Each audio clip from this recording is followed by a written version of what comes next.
welcome to insPAWed. I'm Cindy Morgan, and this is my four-legged co-host, Nigel.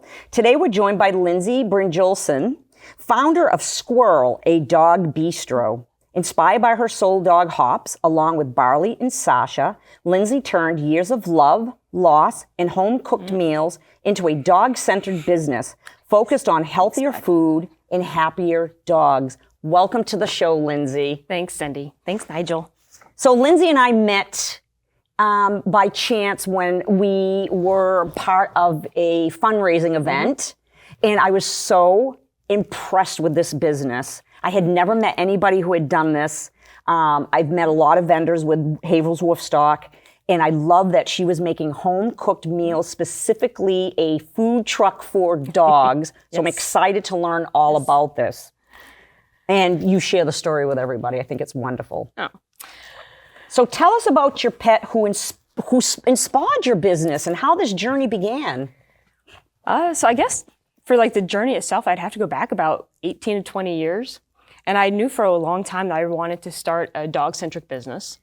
It took me a long time to figure out what was like the right balance of like overhead liability, but also something that maybe I could make a living off of. Right. And so about a year ago, this thought came to me because we had also started making food for our dogs, between Hops and him just having a sensitive tummy and seeing a big switch in his energy level as a senior dog using the homemade meals topper at least.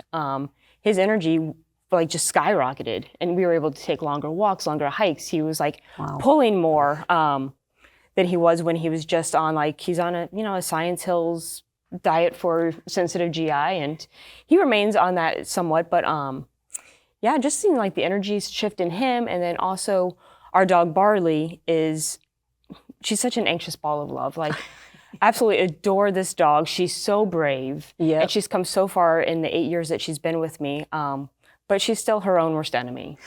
She really is. Her brain, when I talk to the vet, because we've tried so many different things with her, I say, when I talk to the vet, I say, the only thing I think that might help this dog really is a lobotomy because her brain works so much against her. So tell me, what are their breeds and where their origins were for you? So Hops, with a wink, is on paper, he's a hound mix. Okay. And that's what we're sticking with. Yep. And Barley is a terrier mix. Okay. So those terriers. So, I have Ollie who's half Chihuahua, half Yorkie. Mm-hmm. And I understand what you mean about their own worst enemy. Yeah, it's like those two breeds are competing inside of that little body. Yeah, and I think that's part of it for Barley. Like, I think part of her came out not wired correctly. Yeah. Inside, and something's just not firing for it, right? But, I mean, I was also her fourth family by the time she was 2, at least her fourth family. And based on the condition that I adopted her in, I'm assuming that she also just didn't see the best side of humans. Right. So I worked with an animal communicator because I'm like, what can I do better for her? I love that. To help ease her triggers, whatever they are, because there's so many. Right. So many things send her into a tizzy. And the animal communicator, although I kind of question maybe her skills in this area, she really played on the connection between gut health and anxiety in dogs. And so it took Barley off everything chicken-based, put her on strictly like a red meat diet, stopped kibble. Sadly, it didn't help with the anxiety, which just let me believe that it's not her gut that's doing it for her. But yeah, so that's kind of what started me with like cooking all of their meals and their foods and their toppers, and thinking like when we were out and about ourselves as just humans, my wife and I, in the world, and had a dog with us, I'm like, it would be great to have like a little snack with them, or else we have to go home and, either plan around their mealtime or prepare before we leave. And so I'm just like, it'd be really great if somebody filled this gap. Right. And boy, you nailed it for sure. And we wanted them to have healthy options too, you know what I mean? And also something that was more substantial than, it's great to have like a little treat, like a little dry treat here and there. Like that's great, but a little more substantial, a little bit healthier, fresher.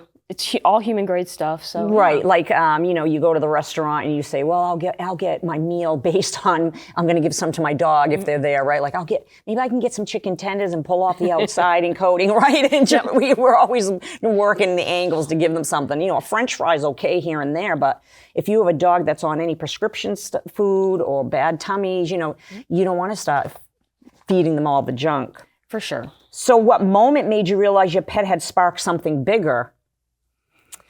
Because at this point, Yeah. you're realizing there's more here, but you don't have what you have today with Squirrel Dog Bistro. Yep. So just all these things, all the thoughts have been going through my mind across the years, mixed with this new endeavor that we had undertaken. I woke up one morning, I was just like, I've never seen a food truck for dogs. I was like, they probably exist somewhere, but I've never seen it. And so I did a little research and found like Southern California, there is a food truck for dogs. I think there's one in New Jersey. I know there's an ice cream truck for dog here in Mass. Yes. But I was like, that would be just an interesting, like, something like playful, a different experience for dogs, a different experience for their humans, and just something fun to like bring this healthy snack and get it in front of people. It just, Right. the experience mixed with the product, it's just kind of how it happened. So Yes. now you're going along, you got this idea. How does it get from the concept of the idea to physical food truck? How did that journey happen? We made some connections within the dog world. We started talking to people about the idea. People seemed really excited about the concept. Then we did some product testing at a couple of events over the winter. That went over really well. And so we jumped into, I don't know if you're familiar with the program E4All. No. Entrepreneurship for All. It's actually a free program. It's amazing.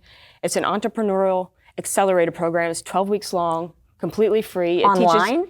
Yep, it's virtual. It's class style, so you have classes every week. You have homework. You get mentors. This is genius. And they really teach you some more in depth, but some broad strokes of like running your own business and helping you just get more comfortable and confident in like pitching the business, shaping the business. How are you actually going to make revenue off this business idea? Those kinds of things. And so we jumped into that over the winter, and I made it my goal that by May I was going to really launch it. And so I So left this has just been launched this year. Yeah, 3 months ago. So when I met you, you really were just coming out the gate. We were 5 weeks in when I met you. Oh my goodness. I don't think I realized that. Yeah. That is amazing. Yeah. And you, so I had the opportunity with Nigel to try the product, and I'm telling you, I would have dug into that little cup. Like I should have really just bought one for me and one for him. It looked so good. It was the two products that day. I only remember one was like a shepherd's pie. Yep. And what was the other one? And then I think it was Who Gives a Cluck, our chicken-based one. Who gives a cluck? I just The love kids it. love to order that one because they think they're getting away with saying something they shouldn't. Wow. So let's break down the ingredients, because I think folks today who have pets, not just dogs, all pets, are so into healthy food for their dogs, cats, rabbits, whatever it is. Even myself, I've been trying to make my own topper, trying to mix it up a little, and there's this whole school of thought of like, dogs don't need any variety. They like the same thing every day. Don't change it. And I'm like, I don't know if that's really true. Yeah, they do eat the same thing every day. But how did you figure out the perfect balance of like, there's so many layers there, the vitamins, the nutrients, don't go too sodium, don't too this. Like, how do you navigate this very complicated field? So, I mean, first and foremost, I want to put out there, like, this is not like it's not meant to be a meal. It's not a meal replacement. It's a snack when you're out. It's a little topper kind of snack. So it really is, it's super basic. It doesn't have all the trace minerals and everything else that your dog needs, because I don't want to step on toes and act like I know your dog better than you do, because every dog has their own needs, their own allergies. I love that. And so it really is just either chicken or beef. The ground beef is super lean. It's 90% lean. White meat chicken, all chicken breast. And then it's topped with some green beans, but limited, because I know legumes are a little picky for dogs, or they should have some, but not a whole lot.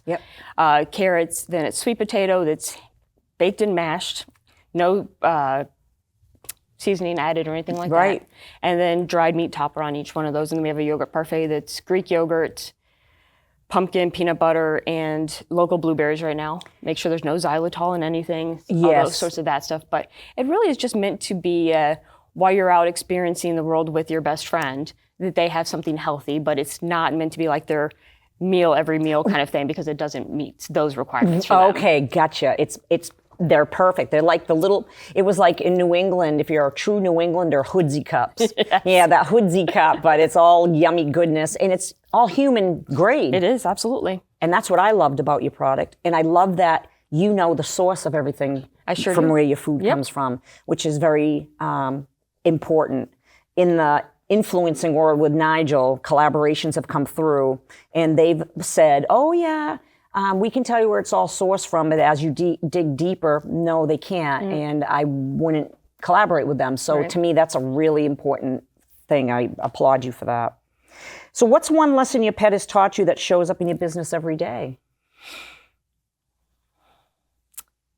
One thing I try to take from Hops and just being his person for the past 10 years, he greets every day with so much just enthusiasm and excitement, and like not expecting today to be the same as yesterday, even though a lot of his days are very similar. Right. And he greets everybody like they're already a friend. I love that. And so, you know, I would like to bring that into my business, and I want to get to know the people that show up at our window every time. And I don't want it to feel transactional. I want to get to know your dog. And with all the events we've done, like sometimes it takes me a time or 2 or 3 to like be like, oh, I know that dog. But now, like, you know, yesterday we were at Market and Exchange in Worcester, and Bella, see her probably just about every other week when we're there. And so like now I know Bella. And she's a regular. Yeah, she's a regular. Yeah. And Ocho that. and Benny and, you know, Charlotte. And so it's been great getting to like know the dogs and getting to know their humans. And yeah, those interactions really like feed the soul and the connections. And we're all here because of how much we love dogs and appreciate their role in our lives. For sure. Yeah, nothing lights you up more than just the connection of all that, huh? Yes. It's just beautiful. I know when I met you and your wife in your food truck, I was like, automatically the dog vibe was there. That dog vibe that's, you know, like, hey, let's be friends, you know, that pack feeling. And Nigel loved you guys, and it was just wonderful. So again, I think you kind of covered this, but I think we can go a little deeper. How has your pet helped you connect with your customers or community? Have you ever had a customer that came up to you and said, you know, I have an idea for a food variation? Have you ever had that kind of interaction? We keep getting people asking for us to make cat treats. Oh, yeah. Yes. And I'm not against the idea, but cats are far pickier than dogs. So you're like, clue me in. What's the key right? here, right? Yeah. So there's been some of that, and then also, you know, people letting us know their dog's allergies and stuff like that, and that's helping us like inform and think about what our next products will be for sure. Hops has also taken to being a trailer dog, and so he greets people at the window. There have been, you know, kids that have come around and they just like want to like pet other dogs, and for one reason or another, sometimes dogs are busy or, you know, they're excited by other things. And I'll see kids like in front of us just be like really disappointed that they couldn't pet the dog that was nearby. And so I'll like get the parents' attention. I'll just be like, if they want to come around to the side, like Hops would love to like kiss them on the face and get some pets. Oh, that's so beautiful. And you're right, because sometimes kids approach and the dog is kind of like, I'm not feeling it. And it's nothing personal. It's just, you know, shiny things, right? Absolutely. Right. Hops is more than happy to jump in and fill that space. He can never that. get enough pets, enough love, and give enough kisses, that one. I love that. Do you have any desserts coming out of the Squirrel Dog Bistro? Over the summer, we've been freezing our yogurt parfaits. And so because people were asking for a doggy ice cream, and I'm like, well, we don't have an ice cream, but we can freeze the yogurt. So it's still like, it's got all the nutritious pieces to it, and it takes them a little bit longer to get through. We get about 7 minutes of quiet with our dogs when we do it. Okay. And gives them a little bit more like that licking, that calming thing that comes with this, the repetitive licking for them. So yeah, we've done that as kind of a pivot for a dessert. That really is very therapeutic. We don't talk about that enough. Like licking mats and chewing and snuffle mats, right? All that is so important for enrichment. Absolutely. And there was some study, I don't have all the facts on it, but it was something on the idea of like, when your dog's on a walk with you, allow them to sniff. That really is almost like mental exercise for them, right? Absolutely. So, you know, we tend to be like, hurry, hurry, hurry, stop doing that. But it's like, hey, let them answer all that P-mail. They got a lot going on, right? Yeah. Exactly. The way I met Hops, I was actually volunteering at an animal shelter down in Florida. That's how I met him. And when I went through the volunteer program, they were just like, you know, you scroll your phone or you read newspaper to figure out the world around you, they sniff. And so when you're like trying to like tug them away, like it's like somebody ripping the newspaper out of your hand. How rude, right? How rude. Exactly. Oh, so Hops is from Florida. Hops and Barley are both from a county shelter in Florida. Wow. Yeah. And how old were they when you got them? I don't know if do shelters just say every dog's 2? I don't know. Yeah, that's true. I kind of feel like every shelter dog's 2. Yeah, but they were both 2, but they were adopted 2 years apart. Okay. All right. And they look very similar, which is why Barley got my attention. And she had some of the same behaviors that Hops did, but yeah, her anxiety, like I said, so we do a lot of sniff walks with Barley where it's her walk, she rules the walk, she picks the direction. Yep. And I just follow her nose. Yep. I love that. Yep. I love that. It's perfect. So if your pet could talk, any of them, what do you think they would say about your success story? I think Hops would tell me that I could not accept any commitments for events that he cannot attend with me. I love that. He does not like me not being with him. Yep. And Barley, I would like to try her out as a trailer dog, but her anxiety and her reactivity to other dogs makes me a little bit more hesitant to, without always knowing the setup of a place. Right. Just be able to give her that mental break so that she's not in a constant state of like just ready to go. Yeah, constant state of reactive. That is absolutely Nigel and Ollie. They're day and night. And Ollie loves people, but to get to that, calm, you have to get through all this reactivity. Yeah. Even though we work on it all the time, it's like his natural reset. And I try to, and let me see if you feel like this too, it's almost like you almost have to, and every reactivity coach out there trainer is like, nope. But there is something about honoring that natural reset of something, anything, and working and finding out what that is. And I had someone come to my home the other day and Ollie was like, whoa. And I said, I'm going to try something different. I'm going to surprise him. And I had put a treat inside of a ball. And it totally changed. It was the shiny thing. Yep. All right, we're on to something new. So yeah, it's like figuring that all out. But to do that at every vending event, way too stressful for you guys. You're juggling a business. You're trying to do all that too, right? That as well, yes, for sure. Right. And let me ask you a question on the business side of it. I know when I have food vendors for people come into the event, they have to go through all kind of health inspection. Right. Year one, I found that so fascinating that the health inspector said, no, we don't have to look into that. We don't have to fact check anything health inspection wise with any dog vendors. Right. And I was like, that's fascinating to me. And the vendors that I have come in for dog vendors with food, such as yourself, I vet them because I'm like, okay, what are they all about? And, what are their products, right? It's important. So there's some liability with the business owner who's even in the pet industry to show up responsible. And you absolutely are that kind of business. And I applaud you for that too, because there's good and bad in everything, but no, Squirrel Dog Bistro. I'm telling you, I brought home those little treats and I really wanted to eat them myself. They look so yummy. I hear that from a lot of people, and I really appreciated when we first started even talking before Boop the Snoot, which is where we overlapped. Yes. You wanted me to send you the menu to see what we even offer in our ingredients, and we talked about ingredients when I first met you in person. But yeah, as a dog treat vendor, we don't have to deal with the Board of Health. Yes. But we do have to go through the Department of Agriculture. Right. And have everything permitted through them. It's a very different beast for sure. And then because Squirrel does everything we use is human grade. Right. I went ahead and took that extra step and went through ServSafe certification. Yes. Ahead of time, just to make sure that I was doing the sanitization process properly, as well as food handling at right temperatures and everything else. Because it is all human grade, I wanted to make sure that we earn that trust from the humans of our dogs ahead of time. So you are the utmost responsible business owner. Yeah. And it makes me so happy because I think small businesses don't get the applause and kudos for going the extra mile. It's very easy to just be the guy that shows up, but to do all that, I know this is a business with heart, absolutely. So for sure. Thank you for that. Of course. So we're to the bonus spill the treats. I love finding out one or fun. So what's one fun, quirky, or surprising thing about your pet or your journey together? Hops and Barley might not want this out there. I know Hops has gotten a lot of the airtime today, and he really is my soul dog. And I found him at the time, I moved back to Florida. I was raised in Florida, and I moved back to Florida because my dad was having a bout of some health issues. And so I moved back, and to get my dog fixed, because I had lost my dog Tori Jane about 6 months before this. And to get my dog fixed, I started volunteering at the animal shelter, and that's how I met Hops.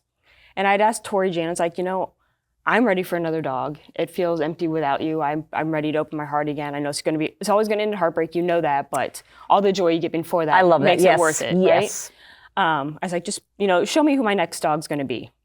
And the first time I ever met Hops, he pulled a move on me that Tori Jane used to always do. Seriously? Where she would like jump up and like turn her back to me so I would pet her tummy while holding her paws at the same time. First time I met Hops, he did that. And I was like, okay, I see you. Oh, my And just like goodness. his personality from the first like moment I met him, I just like fell in love with him instantly. And right around this time, my dad was being moved from hospital level care into hospice. And when I found out that I could take a family pet to hospice house, I was like, okay, I was going to hold off and think that this wasn't the right time to get a dog, but now it seems absolutely the right time to bring Hops home. Yes. And so I went and adopted him and brought him home. And the second day I had him, he went to the hospice with me. And my mom was never really a big dog person. Yep. And she was sitting next to my dad's bed, and Hops just walked in the room, went immediately to my mom, and just put his head right in her lap. Because she needed it the most.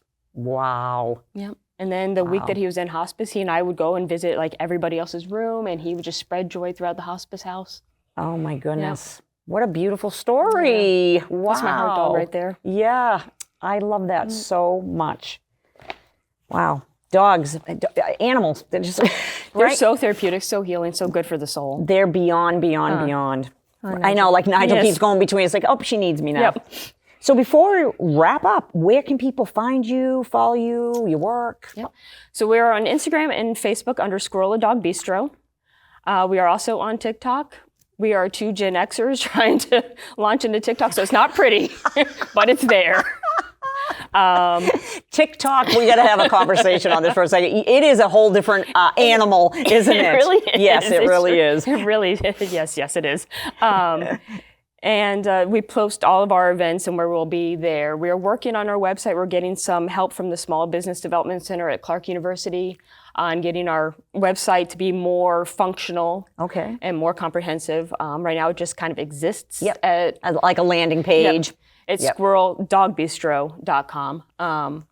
So hopefully that will be more amplified in the near future. Yeah. But socials will tell you where you are, what you're doing, what's going on. And seeing the dogs enjoying all the cute, all the bistro cups and the homemade treats. We do have a couple homemade treats we do as well. I love that. Yep. Love that. So thank you for joining us and sharing your story. Thank you so much for having me, Nigel and Cindy. A special thank you to HC Media for providing the studio space and supporting community storytelling. Follow insPAWed on YouTube, Instagram, Facebook, Spotify, and Apple Podcasts. If these stories inspire you to share your own, please consider applying to be interviewed. Information about being a guest can be found on all those platforms. Thank you for supporting these stories. And I'll leave you with this question. How have you been insPAWed? Thank you so much.